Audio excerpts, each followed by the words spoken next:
নিজেরে পুরো megastar feel হইতাছি। Shakib Khan রে ফোন দিয়ে ক বরবাদ টুতে যেন আমারে রাখে।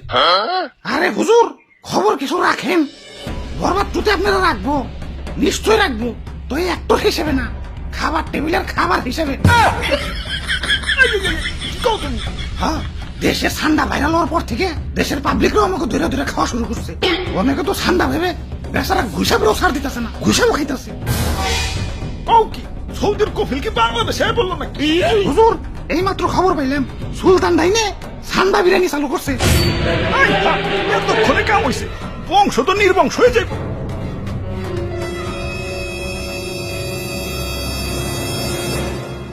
না, অনেক হয়েছে, আর না, এর একটা ভিত করুনি লাগবো। মন্ত্রী, আমার সৈন্যদের প্রস্তুত করো, যা যা আছে সব কিছু নিয়ে এয়ারপোর্টে হাজির হও, দেশ ছেড়ে পলাই তুইব। গুইসাপ, তোমরাও চলো, যে দেশে ইন্টারনেট নাই ওই দেশে যাবো।